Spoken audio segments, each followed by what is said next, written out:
உலகெங்கிலும் உள்ள மகர ராசி அன்பு சொந்தங்களுக்கு வணக்கம். மகரம் அப்படின்னாவே உழைப்பாளிங்க. சொல்லப்போனா மகர ராசி நாங்க என்ன சொல்லுவோம்னா உழைப்புக்கான ராசின்னு சொல்லுவோம். வாழ்நாள் முழுவதுமே இவங்க உழைச்சு தாங்க முன்னேற வேண்டியதா இருக்கும். ஆனா என்னதான் உழைச்சாலும் உழைப்புக்கேற்ற முன்னேற்றம் இருந்தா தானே மேல வர முடியும். அதுவுமே தடுமாற்றம் தான். ஆனா கடந்த 3-4 வருஷமா நீங்க சொல்லாத கஷ்டங்கள் எவ்வளவோ தாங்கிட்டீங்க தெரியுமா? வீட்டுல பிரச்சனை, வேலையில பிரச்சனை, கடன் சுமை, மனசோர்வு எதுவுமே சரியா போயிருக்காது. ஏதாவது ஒரு நாள் நமக்கு சிறப்பா அமைஞ்சிராதா அப்படின்ற எதிர்பார்ப்போட ஏங்கி ஏங்கி இப்படியே செத்துருவோமான்னு கூட யோசிச்சிருப்பீங்க. ஆனா இப்போ அந்த பிரபஞ்சமே உங்களுக்கான கதவை திறக்க போகுதுங்க. அதாவது இந்த பதிவை பொறுத்த வரைக்கும் 200 ஆண்டுகளுக்கு பிறகு சூரியன் யாரு? அதிகாரத்தினுடைய அடையாளம். குரு பகவான் யாரு? ஞானத்தின் அடையாளம். இந்த 2 பேருமே சேர்ந்து ஒரே நேரத்துல கேந்திர பார்வையால இணையறாங்க. அதாவது கேந்திர திருஷ்டி யோகம்னு இதை சொல்லுவோம். பொதுவா நம்ம திருஷ்டின்னு என்னங்க சொல்லுவோம்? பொல்லாதவனுடைய பார்வையை சொல்லுவோம். ஆனா இந்த சூரியன் பிளஸ் குருவினுடைய பார்வை, இந்த திருஷ்டி வந்து பாத்தீங்கன்னாக்க உங்களுக்கு யோகமா வேலை செய்ய போகுது. உங்க உழைப்புக்கான வெற்றியை தரப்போகுது. அந்த வெற்றி உங்க வாழ்க்கையில ஒளியை நிரப்ப போகுது. ஸோ இது வந்து தீப திருநாள்ல இருந்து உங்களுக்கு ஒரு அரிய நேரம் ஸ்டார்ட்னு சொல்லலாங்க. அதாவது இந்த யோகம்ங்கிறது மகர ராசிகளுக்கு எப்படி வேலை செய்ய போகுது அதை ஃபர்ஸ்ட் சொல்லட்டுமா?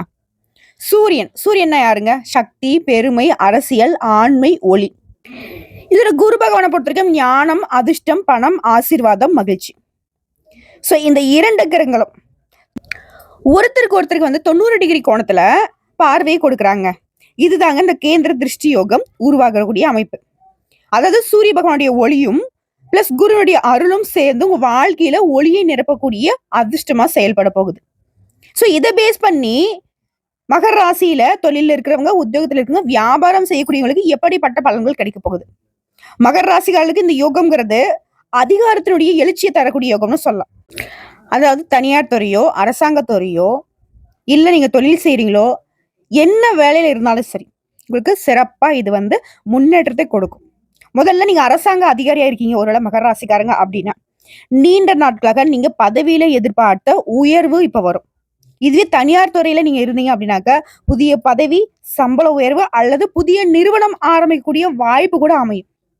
ரொம்ப நாளா மகர ராசிக்காரங்க வந்து சொந்தமா தொழில் செய்யணுன்ற ஆசையை வச்சிருப்பீங்க. அதுக்கான முயற்சிகள் செய்துமே தடைப்பட்டிருக்கும், தாமதப்பட்டிருக்கும். உங்களுக்கு இருக்கக்கூடிய திறமைகளுக்கு அங்கீகாரம் கூட கிடைக்காம இருந்திருக்கும். ஆனா இப்போ அது எல்லாமே சிறப்பா அமையும். அதே போல வியாபாரிகளுக்கு சொந்தமா தொழில் செய்யக்கூடிய ஆண்கள், பெண்கள் புதிய ஒப்பந்தம் கிடைக்கும். வெளிநாட்டு வாய்ப்பு அமையும். விற்பனை அதிகமாக போகுது. இதுவே விவசாயிகளா இருக்கீங்க மகர ராசிக்காரங்க அப்படின்னாக்கா பயிர்கள் சிறப்பா வரும். மழை நல்லா கிடைக்கும். நிலம் வாங்கக்கூடிய வாய்ப்பு கூட அமையுது. சொல்லப்போனா இது நாள் வரைக்கும் நீங்க என்ன செஞ்சாலும் அதுக்கான பலன் கிடைச்சிருக்காது. அதுக்கான பலனை கூட மத்தவங்க வந்து எடுத்துட்டு போயிருப்பாங்க. மாடு மாதிரி உழைச்சிருப்பீங்க. ஆனா அதற்கான உழைப்புக்கான அங்கீகாரமும் கிடைச்சிருக்காது. நீ செஞ்ச தம்பி அப்படின்னு யாரும் சொல்றது கூட ஆள் கிடையாது. ஆனா நம்ம செஞ்ச உழைப்ப மத்தவங்க வந்துட்டு பேட்ச் கூத்திட்டு போற மாதிரி நான் தான் செஞ்சேன்னு அடையாளப்படுத்திட்டு போயிருப்பேன். அந்த இடத்துல நம்மளால வந்து எதுவுமே சொல்ல முடியாத நிலைமையில கூட இருந்திருப்போம். கை கட்டி வாய்ப்பத்தி நம்ம நின்று இருப்போம். ஆனா இனி அப்படி ஒரு காலம் இருக்காது. நீங்க செய்யக்கூடிய சிறு முயற்சி கூட உங்களுக்கு பெரிய அளவுல வெற்றியை கொடுக்கும். பெரிய அளவு பேரும் புகழையும் கொடுக்கும். ஓகேங்களா? இது வரைக்கும் உங்களுக்கு பதிலே வராத விஷயங்களுக்கு பதில் கிடைக்க போகுது. இப்போ வரப்போகுது. குரு தர போறாரு. சூரியன் ஒளி தர போறாரு. புரியுதுங்களா? இதோட மகர ராசிக்காலுக்கு இந்த யோகம்ங்கிறது பணம் ரீதியா, பொருளாதார ரீதியா எந்த மாதிரியான பலன்களை கொடுக்கும்? கடந்த ஆண்டுகள்ல உங்க கையில வந்த பணம் நீடிக்கல. சொல்லப்போனா நம்ம கஷ்டப்பட்டு சம்பாதிச்ச பணம் எல்லாம் வீண் விரைவா போயிருக்கும். வெட்டி செலவா, தண்ட செலவா கூட போயிருக்கும். யாருக்கோ நம்ம அள்ளி கொடுத்திருப்போம். ஆனா உண்மைக்குமே வந்து பாத்தீங்கன்னா மகர ராசி தனக்காக ரூபாய் செலவு பண்றதுக்கு யோசிக்கூடிய ஆட்கள். பரவாயில்ல, பழசுப்பட்ட வச்சு பொல போட்டலாம் அப்படி கூட யோசிச்சிருப்பீங்க. ஓகேவா? ஆனா ஒட்டு மொத்தமா இப்ப யோசிப்பீங்க உட்காந்துட்டு, ஏன்டா அவங்களுக்கு பண்ண செலவு நம்ம ரூபா கூட நமக்காக செலவு பண்ணலையே, நம்ம ஏன் இப்படி முட்டாளா இருந்தோம் கூட இப்ப உட்காந்துட்டு வருத்தப்படுவீங்க. பேசுறதும் பெருசா பேசுவீங்க, அப்படியே ரொம்ப கெட்டிக்காரங்களா இருக்கிற மாதிரி. ஆனா ஒட்டு மொத்தமா உங்களை வந்து நல்லா ஏமாத்திருப்பாங்க. நல்லா அப்படியே சொல்லப்போனா மகர ராசிகளுக்கு பழக்க வழக்கங்கள்ல கொஞ்சம் ரொம்ப கவனமா இருங்க. முடிஞ்ச அளவுக்கு வந்து பாத்தீங்கன்னா எந்த ஒரு பழக்க வழக்கத்துக்குள்ளேயும் போகாதீங்க. அதாவது மகர ராசியை பொறுத்தவரைக்கும் தனியா இருக்கிற வரைக்கும் நீங்க சிறப்பை அடைவீங்க. கூட்டு சேர்ந்தீங்க அப்படின்னாக்கா சோழி முடிஞ்சுங்களா? சரி, இப்ப வந்து உங்க கையில பணம் தங்கல, இது நாள் வரைக்கும் தங்கல. ஆனா இனி இந்த யோகம் உங்க கை நிறைய பணத்தை நிரப்பும். வரக்கூடிய பணம் கையில நிற்கும். சுப செலவுகள் செய்வீங்க, சொத்து பத்துக்கள் வாங்குவீங்க, நகை நட்டு வாங்குவீங்க. இது போல சுப செலவுகள் ஆகும். கடவுள் ஆசீர்வதித்த கை உங்க கைய மாறப்போகுது. பணவரவு அதிகமாகும், வங்கியில கடன்கள் தீரும், பழைய கடனை கொடுத்தவங்க திருப்பி தருவாங்க. பங்கு சந்தை, நிலம், தொழில் இது போன்ற விஷயங்கள்ல முதலீடு செய்ய போறீங்க. அந்த அளவுக்கு லாபம் பெருக போகுது. நீங்க கவனிக்க வேண்டிய விஷயம், ஒரு சொத்து வாங்குறீங்க, நல்ல நேரம் தான். ஆனா அவசர முடிவுகள் எடுக்கக்கூடாது. அதே போல ஏதாவது ஒரு விஷயம் வந்துட்டு அவசரப்படுத்துறாங்க. இந்த நிலம் வந்து பாத்தீங்கன்னாக்க இப்ப வாங்கி வச்சக்க ஓகேப்பா, அவங்க ரொம்ப கஷ்டத்துல விக்கிறாங்கப்பா, இப்படி யாராவது உங்களை பதட்டப்படுத்துறாங்க அப்படின்னா அந்த இடத்துல நமக்கு ஏதோ வில்லங்க இருக்குன்னு அர்த்தம். ஏன்னா மகரத்தை பொறுத்தவரைக்கும் ரொம்ப பொறுமைசாலியும், உங்ககிட்ட வரக்கூடிய சொத்து பத்துக்களுமே பொறுமையா வரணும். ஒரு அட்வான்ஸை கொடுத்து நிலபலத்தை பார்த்து அதுல இருக்கக்கூடிய பேப்பர்ஸ் இது பண்ணி அதுக்கான ப்ராசஸ் எல்லாம் செஞ்சு இது போல படிப்படியான நிலைகள்ல நீங்க ஒரு சொத்தை வாங்குறீங்க அப்படின்னாக்கா அது உங்ககிட்ட நிலைச்சிருக்கும். இல்ல இன்னைக்கே வேணும், இந்த மாசத்துக்குள்ளேயே முடிச்சிடணும், ஒரு 10 நாள் நீங்க ரிஜிஸ்ட்ரேஷன் பண்ணிடணும், எங்கேயாச்சும் ஒண்ணு பண்ணுங்க, ஏதாவது ஒண்ணு பண்ணுங்க, அந்த மாதிரி உங்களை ஒருத்தவங்க அவசரப்படுத்துறாங்க அப்படின்னாக்கா அந்த சொத்து பத்துக்களை வாங்காம இருக்கிறது மகரத்திற்கு சிறப்பு. ஓகேங்களா? சொல்லப்போனா எது செய்யறதாலும் சரி, குரு வழிபாடு ரொம்ப முக்கியம். குரு வழிகாட்டல் வரும் வரைக்கும் காத்திருக்கலாம், தப்பே கிடையாது. அடுத்ததா குடும்பம் மற்றும் உறவு. உங்க வீடு இப்போ தெய்வீக ஒளியால நிரம்ப போகுது. இது நாள் வரைக்கும் குடும்பத்துல என்ன செஞ்சாலும் சரி சிறப்பே இருந்திருக்காது. உறவுகள்லாம் அந்த சிக்கலா இருந்திருக்கும். நீங்க எல்லாரையும் அரவணைச்சு ஒரு நல்ல காரியம் செய்யணும்னு கூட முயற்சி பண்ணிருப்பீங்க. ஆனா எங்கேயுமே வந்து சிக்கியிருக்காது. அவங்க ஒரு பக்கம், இவங்க ஒரு பக்கம், ஈகோ பிரச்சனை, அவங்க அதை சொன்னாங்க, பழைய விஷயங்கள்லாம் எடுத்து போட்டு பிரச்சனை பண்ணி இருந்திருப்பாங்க. ஆனா இப்போ எல்லாமே சீராகுது. நீங்க சொன்னா குடும்பம் வந்து ஒத்துமைக்கு ரெடியா இருக்கும். குடும்ப ஒற்றுமை பலப்படுது உங்களால. அதே போல குடும்ப வாழ்க்கையில கணவன் மனைவிக்கிட்டே இருந்த பிரிவுகள், தகராறுகள் இப்பெல்லாம் சரியாகுது. பெற்றோருடைய ஆசீர்வாதம் அதிகரிக்குது. நீண்ட நாள் குழந்தை பாக்கியம் இல்லாத மகர ராசி ஆண்கள், பெண்கள் இப்போ குழந்தை பாக்கியம் கிடைக்குது. இந்த யோகத்தால குழந்தை பாக்கியம் உறுதி. வீட்டுக்குமே புதிய பொருட்கள் வாங்கக்கூடிய யோகம் இருக்கு. வீடு கட்டக்கூடிய யோகம் இருக்கு, வீடு வாங்கக்கூடிய யோகம் இருக்கு, வண்டி வாகனம் வாங்குவீங்க. குறிப்பா கார் வாங்கக்கூடிய யோகம் வருதுங்க. இதோட மகர ராசி மாணவர்கள் மற்றும் இளம் தலைமுறை இந்த யோகத்தால குரு ஞானத்தினுடைய கிரகமா, இதனால கல்வியில மிகுந்த வெற்றி கிடைக்கும். வெளிநாட்டுல படிக்கணும்னு நினைக்கிறீங்களா? இப்போ விண்ணப்பிங்க, குரு ஆதரிக்கிறார். இதனால நீங்க வெளிநாட்டுல படிக்கக்கூடிய வாய்ப்பு பெறுவீங்க. போட்டித் தேர்வுகளுக்கு தயாராகிறீங்க, அரசாங்க வேலைக்கு தேர்வு எழுதுறீங்க அப்படின்னா நல்ல வெற்றிக்கான வாய்ப்பு. மகர ராசி அரசாங்க அதிகாரியா மாற போறீங்க. இது கலைத்துறையில இருக்கீங்க அப்படின்னாக்கா புதிய மேடை, புதிய புகழ் உங்களுக்கு உண்டு. வெளிநாட்டு வாய்ப்புகளே குருவினுடைய பார்வைங்கிறது வெளிநாட்டு திசையை திறக்குது. சிலருக்கு வெளிநாட்டு வேலை வாய்ப்பு, சிலருக்கு தொழில் விரிவாக்கம், சிலருக்கு வெளிநாட்டு பங்குதாரர்கள் கிடைக்கக்கூடிய வாய்ப்பு இருக்கு. குறிப்பா வணிகம், கல்வி, தொழில்நுட்பம் இந்த 3 துறைகளிலுமே வெளிநாட்டு லாபம் உறுதிங்க. இதோட இந்த யோகம்ங்கிறது மகரத்தினுடைய ஆரோக்கியத்துக்கு எப்படி வேலை செய்யுது அப்படின்னு பார்த்தோம்னா, இந்த யோகம் உடம்புக்கும் மனதுக்கும் புதிய உயிர் தரக்கூடிய அமைப்புங்க. நீண்ட நாள் உங்களுக்கு இருந்து வந்த மனசோர்வு மாறுது. குரு உங்க நம்பிக்கையை, சக்தியை மீண்டும் எழுப்பி கொடுக்கிறாரு. ஓகேவா? சூரியன் உங்க உடம்புக்கு ஒளியும் ஆற்றலையும் கொடுக்கிறாரு. இப்ப பொதுவா மகர ராசிகளுக்கு இந்த கேந்திர திருஷ்டி யோகம்ங்கிறது பிரபஞ்சம் தரக்கூடிய வாய்ப்பு தாங்க. இருளை வென்ற ஒளி, அதிர்ஷ்டத்துடைய திருப்பம். மகரம் அப்படின்னாவே யாரு? பொறுமைசாலிங்க, ஒழுக்கவாதிங்க, உழைப்பாளிங்க. இந்த 3 வார்த்தைக்கும் அடையாளமா மகர ராசியை சொல்லலாம். ஆனா கடைசி ஒரு 3 வருஷமா சனி, கேது, ராகு தான் உங்களை வாட்டி வதக்குச்சு. கடன்கள், மன அழுத்தம், பிரியமானவங்க தூரமா போறது, உடம்பு சோர்வாகிறது எல்லாமே கஷ்டம்தான். ஆனா இப்போ குரு பகவான் உங்களுக்கு 5ஆம் பாவத்துல இருந்து சூரியனுக்கு கேந்திர பார்வையை கொடுக்கிறார். இதனால வாழ்க்கை முழுவதும் புதிய வெளிச்சம், அந்த இருளுக்கு இடமே இல்லாம போக போகுது. நான் முடிப்பேன்னு நீங்க சொன்னா பிரபஞ்சம் அதை ஆதரிக்க போகுது. இப்போ மகர ராசி சொல்ல வேண்டியது என்ன தெரியுமா? என்னால முடியும், எனக்கு நல்லது நடக்கும், எனக்கு எல்லாமே சிறப்பா கைகூடி வரும், இப்படி நினைச்சா போதும். அது வந்து உங்களுக்கு கண்டிப்பா கிடைக்கும். இதோட தொழில் மற்றும் அதிகாரம், அடிமைத்தனத்துல இருந்து இப்ப நீங்க தலைவராக மாற போறீங்க. அது எப்படிமா முடியும்? சூரியன்னா அதிகாரங்க, குருனா அறிவு. இருவரும் இணையும் பார்வை அப்படிங்கிறது அறிவுக்கு மதிப்பும் உழைப்புக்கு அங்கீகாரம் வரப்போகுது. அரசாங்க துறையில எதிர்பார்த்த ப்ரமோஷன், தனியார் வேலையில புதிய பதவி, புதிய பொறுப்பு, வியாபாரிகள் புதிய கிளை, புதிய ஒப்பந்தம், வெளிநாட்டு டீல்லாம் கிடைக்கும். அதிகாரம் இருக்கக்கூடிய இடங்கள்லாம் ஒளிர போகுது. அந்த ஒளி மகர ராசிகளை சுற்றி வெளிச்ச வளையம் போல இருக்க போகுது. அறிவு, கலை, கல்வி உடைய மறைந்த திறமைகள் இப்போ வெளிச்சத்தை பார்க்க போகுது. நீங்க கற்றது யாரும் கவனிக்கலையா? இந்த யோகம் உங்க திறமைக்கு சூரிய ஒளி மாதிரி மேடையை கொடுக்க போகுது. கல்வித்துறையில் இருக்கிறவங்க பெரும் சாதனையை புரிய போறீங்க. ஆசிரியர்கள், பேராசிரியர்கள், ஆராய்ச்சி புலவர்கள் எல்லாம் பெரும் மரியாதையை பெற போறீங்க. கலைஞர்கள்லாம் நீண்ட நாள் காத்திருந்த வாய்ப்பு திடீர்னு உங்களை வந்து சேரும்.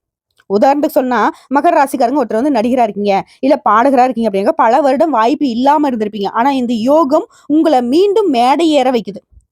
ஒளிய உங்க பக்கம் திருப்பி எல்லாருடைய கவனத்தையும் ஈர்க்க போகுது. பேரு புகழ் பணம்னு சொல்லிட்டு நீங்க கொடி கட்டி பறக்கூடிய அமைப்பு இருக்கு. அதே போல பணம் முதலீடு, வீண் உழைப்புக்கு வட்டி சேர்த்து கிடைக்கும்.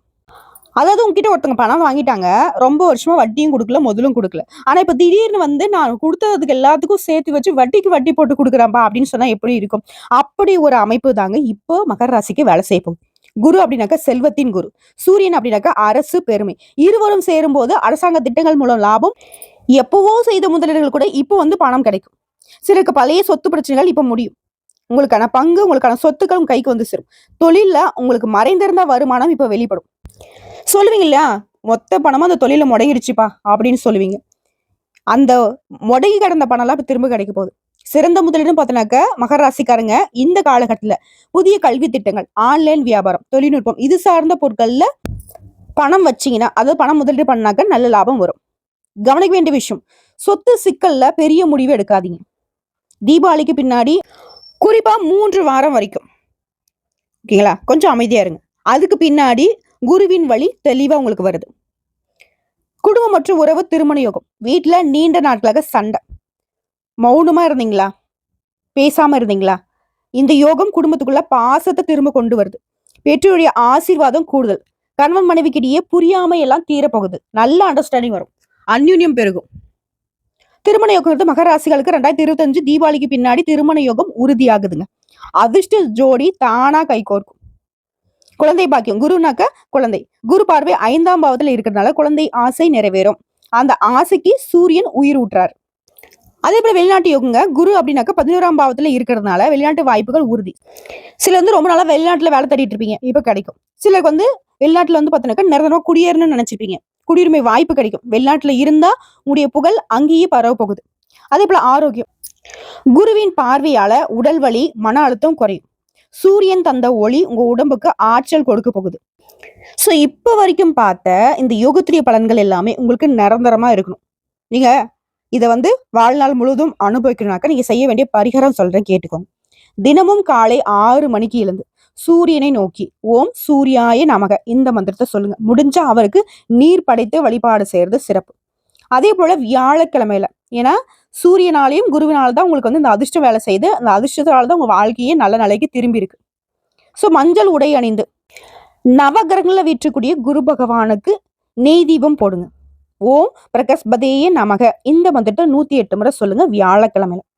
வியாழக்கிழமையில வந்து பாத்தீங்கன்னாக்க விரதம் இருக்கிறது, அதாவது உபவாசம், உண்ணாமல் விரதம் இருந்து அவருக்காக நீங்க வழிபாடு வைக்கிறது குருடைய அனுகிரகத்தை மேம்படுத்தும்.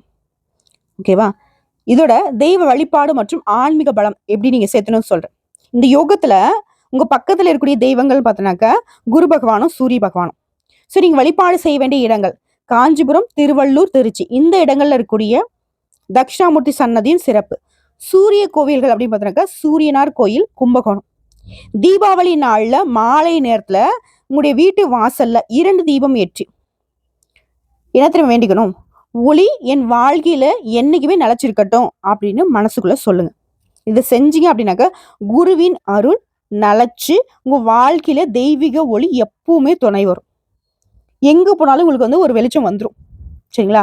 அதே போல நட்பு மற்றும் மனிதர்கள் பார்த்தோம்னாக்க மகர ராசிகளுக்கு இந்த யோகத்துல யாரையுமே ஈஸியா நம்பக்கூடாது. ஆனா நல்ல மனசு உள்ளவங்க உங்க வாழ்க்கைக்குள்ள நுழைவாங்க. நம்பிக்கையை பரிசோதனை செய்யக்கூடிய யோகம் இது. நம்பிக்கைக்கு பதிலா ஆசீர்வாதம் தரக்கூடிய யோகமா கூட இது இருக்கு. ஆனா யாரையும் நம்பாதீங்க, நல்லவங்களா இருக்கட்டும். சோ அவங்களுக்கு தகுந்தாற் போல நீங்க செயல்பட்டுக்கோங்க. ஆனா அவங்கதான் எனக்கு எல்லாமே அப்படின்ற விஷயத்துக்குள்ள போகாதீங்க. ஓகேங்களா? இந்த யோகத்துல பெரிய மறைபொருள் என்ன தெரியுமா, உழைப்புக்கு வெற்றி தராது. அதாவது என்னமா சொல்ல வர அப்படின்னு கேட்டீங்கன்னா, உழைங்க, ஆனா நம்பிக்கையோட உழைங்க, அதுதான் உங்களுக்கு வெற்றி கொடுக்கும். மகர ராசிகளுக்கு இந்த யோகத்துல விதியின் உழைப்பில் இருந்து தெய்வத்தின் ஒளிக்குள் மாறும் நிலையை அடைய போறீங்க. உழைச்சிங்க, அதுக்கான உயர்வு இல்லை, உழைச்சிங்க, அங்கீகாரம் இல்லை. இப்ப உழைத்தீங்க அப்படின்னா தெய்வ அருளும் சேர்ந்து குருவும் சூரியனும் சேர்ந்து உங்களுடைய உழைப்புக்கு மிக அதிகபட்ச உயர்வையும் அதிர்ஷ்டத்துடைய பக்கத்தையும் திருப்பி வைக்கிறாங்க. இதுதாங்க உண்மையான கேந்திர யோகத்தினுடைய மாயம் உங்களுக்கு. ஸோ மகர ராசியை பொறுத்த வரைக்கும் நீங்க இது வரைக்கும் உழைச்சது வீணாகல. குருவும் சூரியனும் சேர்ந்து உங்க வாழ்க்கையை வெளிச்சமாக்க போறாங்க. உடைய பெயர், உடைய முயற்சி, உடைய கனவு எல்லாமே இப்போ வெற்றி என்ற சொல்லை பெறப்போகுது. இந்த தீபாவளி ஒளி மட்டும் இல்லைங்க, இதுதான் உங்க வாழ்க்கையுடைய துவக்கம்னு வச்சுக்கோங்க. இதோட அனுதினமும் சூரியனை நோக்கி வழிபாடு முடிச்சுட்டு பசுவுக்கு பச்சை புல் கொடுங்க, சரிங்களா? அதே போல குரு வழிபாடு, தட்சிணாமூர்த்தி வழிபாடு, சூரியனார் வழிபாடு தொடர்ந்து பண்ணுங்க. நீங்க போக வேண்டிய கோயில் ஸ்தலம் கும்பகோணத்துக்கு சூரியனார் கோயிலுக்கு, ஆலங்குடி குருஸ்தலம், திருவெற்றியூர் தட்சிணாமூர்த்தி சன்னதி. அதே போல திரும்பவும் சொல்றேன், தீபாவளி நாள்ல மாலை நேரத்தை உங்க வீட்டு வாசல்ல 2 நெய் தீபம் ஏற்றி வச்சுட்டு என் வாழ்க்கையில இருள் விலகி ஒளி நிறமட்டும் அப்படின்னு மனசுக்குள்ள வேண்டுங்க. கண்டிப்பா அது நடக்கும். மகர ராசிக்காரங்கன்னா அப்படின்னாவே கடவுளை நம்பி நீங்க உழைச்சவங்க. விதி தாமதமாச்சு தவிர்த்து உடைய உழைப்ப கடவுள் மறக்கல. இந்த தீபாவளி உங்க வாழ்க்கையில அதிர்ஷ்ட தீபத்தை ஏற்றி வைக்க போகுது. உங்களோட முயற்சிக்கு இப்போ வட்டி முதலும் சேர்த்து வெற்றியாக கிடைக்க போகுது. நீங்க செய்ய வேண்டியது ஒன்னே ஒண்ணுதான், மன நம்பிக்கையோட ஒளியில இருங்க. ஏன்னா இந்த முறை பிரபஞ்சமே உங்க பக்கம்தான் இருக்கு. ஒட்டுமொத்த உலகமே உங்க பக்கம் இருந்தா எப்படின்ற அளவுக்கு சிறப்பான ஒரு வாழ்க்கை நிலை உங்களுக்கு வரப்போகுது. வாழ்த்துக்கள். இப்பவே நான் சொல்லிக்கிறேன், தீப திருநாள்ல இருந்து மகரத்துடைய வாழ்க்கை பிரகாசிக்க போகுது. நீங்களுமே பிரகாசமா ஒளிர போறீங்க. உங்களை ஏளனமா பார்த்தவங்க, நீங்களாம் ஒரு ஆளான்னு நினைச்சவங்க, அசிங்கப்படுத்துறவங்க, அவமானப்படுத்தினவங்க, உங்களோட உழைப்பை திருடினவங்க, உங்களை உதாசீனப்படுத்தினவங்க எல்லாம் கை கட்டி வாய்ப்பொத்தி உங்களுடைய வருகைக்காக காத்துட்டு இருக்கக்கூடிய நேரம் வருது. உங்ககிட்ட உதவி கேட்டு வந்து காலில் விழக்கூடிய வாய்ப்பு கூட அமையும். ஆனா எப்பவுமே நீங்க யாரையும் அடிமைப்படுத்தணும்னு நினைச்சதில்லை, எல்லாருக்கும் உதவி செய்யணும்னு நினைப்பீங்க. நான் என்ன சொல்றேன்னாக்க, இந்த யோகம்ங்கிறது நீங்க மனசார இது வரைக்கும் என்கிட்ட இருந்தா நான் கொடுத்துருப்பேனே, என்கிட்ட இருந்தா நான் செஞ்சிருப்பேனேன்னு யோசிச்சீங்க இல்லையா? நீங்க மற்றவங்களுக்கு உதவி செய்யக்கூடிய அளவுக்கு நீங்க சிறப்பா இருக்க போறீங்க. அது மிதமின்றி எல்லாமே கிடைக்க போகுது. இது நாள் வரைக்கும் கை கட்டினதை வாய் கட்டல அப்படின்ற மாதிரி ஒரு வாழ்க்கையை வாழ்ந்துட்டு இருந்தீங்க. சொல்லப்போனா எல்லாமே கற்பனை கனவாவே இருந்துச்சு, அது எல்லாமே இப்ப நிஜமாக போகுது. நீங்க நிஜமா ஒவ்வொரு விஷயத்தையும் அனுபவிக்க போறீங்க, சந்தோஷப்பட போறீங்க, மற்றவங்களை சந்தோஷப்படுத்தி அழகு பார்க்க போறீங்க. ஒட்டு மொத்தமா மனதளவுல இந்த பதிவை நான் செய்யும் பொழுதே சொல்றேன், மகர ராசிக்காரங்கள் நிறைவான ஒரு வாழ்க்கை காத்துட்டு இருக்கு. அதை அழகா பயன்படுத்துங்க. உங்களுக்கான ஒரு முயற்சியை நீங்க எடுத்துட்டீங்க அப்படின்னாக்க அந்த பிரபஞ்சமே உங்களுக்கு துணை வருது. தெய்வ அனுகூலம் நிறைவா இருக்கு. இதோட இந்த யோகத்துடைய பலன்கள் அப்படிங்கிறது உங்களுக்கு அனுதினமும் துணை வரணும், நிலைச்சிருக்கணும். அதை நீங்க முழுசா அனுபவிக்கணும்னாக்க குரு பகவானுடைய படம் உடைய வீட்டுல எப்பவும் இருக்கணும். அனுதினமும் நீங்க மஞ்சளை நெற்றியில திருநீர் போல இட்டுக்கணும். பெண்களாக இருந்தாலும் சரி, ஆண்களாக இருந்தாலும் சரி. அதே போல அனுதினமும் ஒரு 108 முறை ஓம் குரு பகவானை போற்றி போற்றி எழுதுங்க. ஓகேவா? சூரிய பகவானை வழிபாடு செய்ய மறந்துடாதீங்க. சூரிய பகவானையும் சரி, குரு பகவானையும் சரி, அட்லீஸ்ட் வியாழக்கிழமை அவங்களுக்கு உரிய நாட்டிலேயாவது அவங்கள வழிபாடு செய்ய உங்களுக்கு சிறப்பு உண்டு. இதனால் வரைக்கும் பட்ட கஷ்டங்களுக்கு இப்போ கைமேல் பலன் உண்டு. நல்லா இருக்க போறீங்க, ரொம்ப ரொம்ப நல்லா இருக்க போறீங்க. ஸோ எவ்வளவோ கஷ்டங்களை பார்த்துட்டீங்க, ஆனா இனி எவ்வளவோ சந்தோஷங்களை பார்க்க ரெடி ஆயிக்கோங்க. நன்றிங்க. வாழ்க வளமுடன்.